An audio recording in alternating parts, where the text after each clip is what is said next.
Almost 58 years into its October 1st, 1960 independence, Nigeria has had its fair share of good and not so good governance in its socio-economic national life.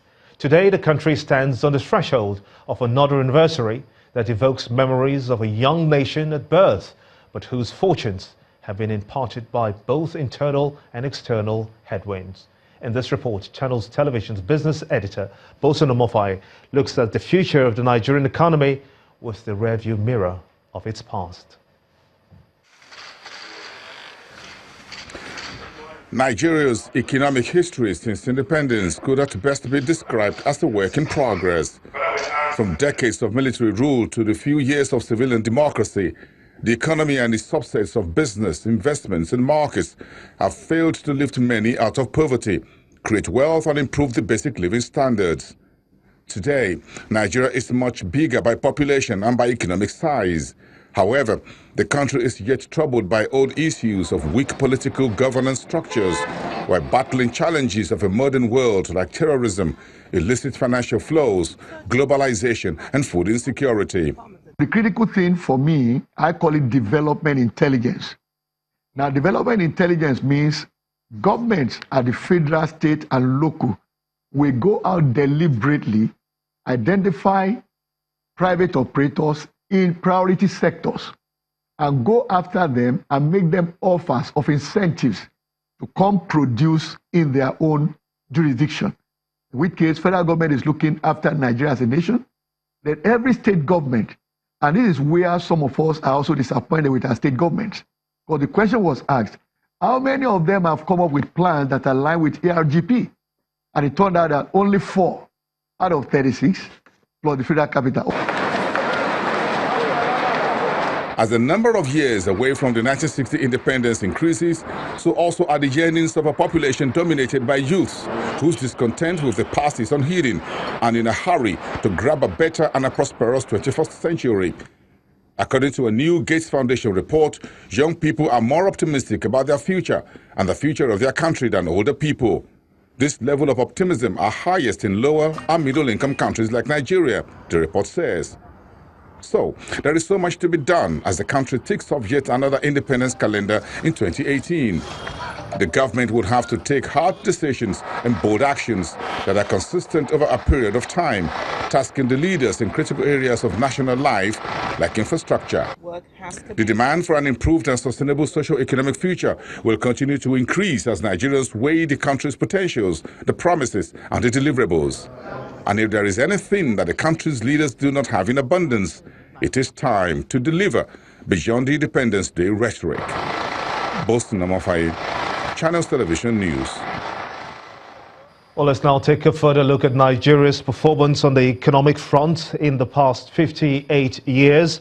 And joining me live from our Abuja studio to discuss this is a development economist, Mr. Paul Alaje. I want to thank you so much indeed for joining me here on the News at 10. Now, how would you assess Nigeria's economy or its management, if you will, 58 years down the line from 1960 to date? Yeah, thank you so very much for having me. Economics makes use of indicators to measure performance of economy. So if you say from 1960 to 2018, it will be better to use economic indicators. So the first one to consider is what is happening to unemployment, because that affects the majority of the people. In 1960, unemployment was between 9% to around 1966 before the coup to about 15%. Today, unemployment is 18.8%, youth unemployment is 33.1%, and in fact, underemployment is 21%. All of these figures were released by Nigeria Bureau of Statistics for third quarter of 2017.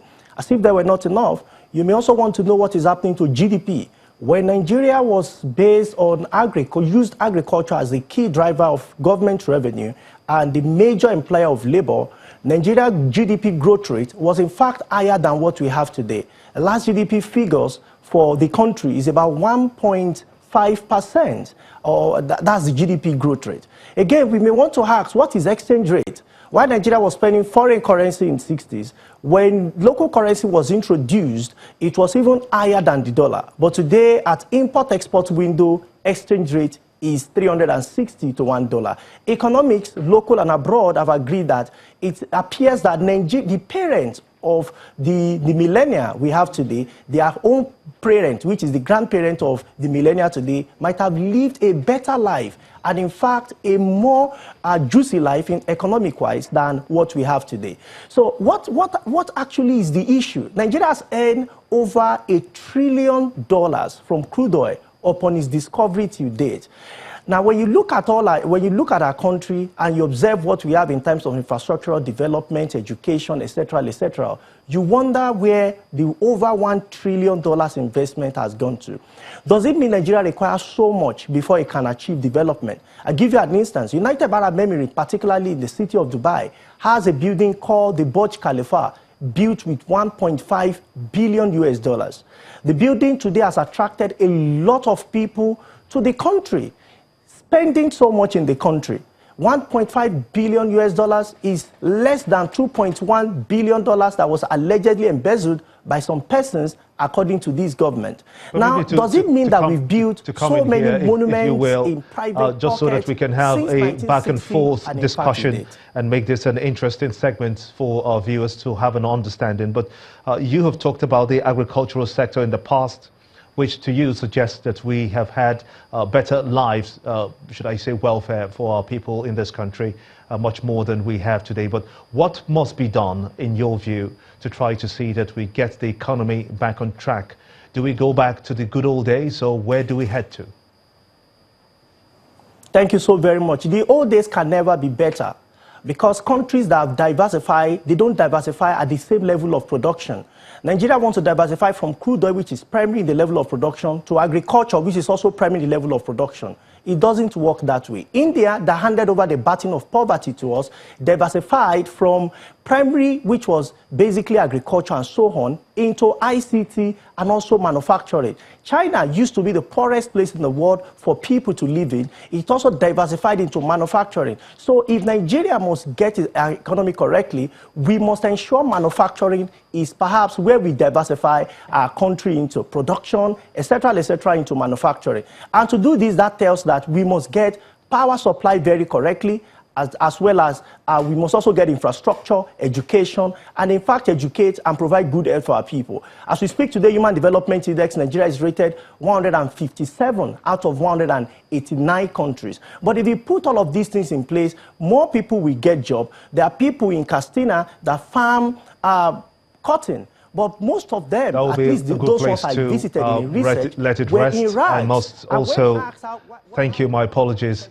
I must thank you for talking to us. I'm afraid that that's the much we can accommodate at this time. Mr. Paul Alaje, a development economist, talking to me here on the News at 10. Talking security now. The Plateau State government has declared a dusk to dawn curfew in just north and south local government areas following protests by residents of Bukuru. The tensions broke out after gunmen shot dead at least 14 people, including a child and 8 women, one of whom was pregnant, around the Rukuba Road area of the state. Protesters took to the streets to challenge the failure of security operatives to heed to their distress call when the killers stormed their community on Thursday night. The angry residents thereafter mounted barricades, preventing motorists and passers-by from accessing the main road.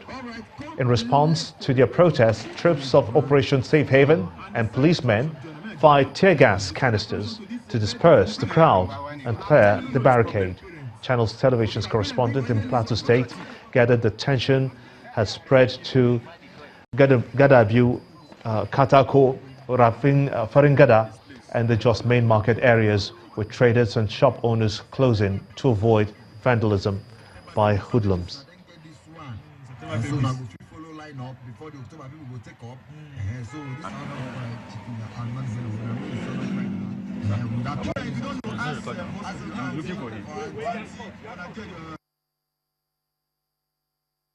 Governor of Plateau State, Right Honorable Simon Lalong, has swung into action and called a security meeting on all the security chiefs, and they've taken proactive measures.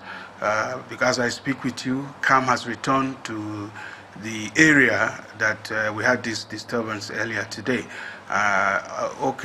Already preliminary proactive actions are also being taken across other red zone areas in the state to ensure that it does not escalate.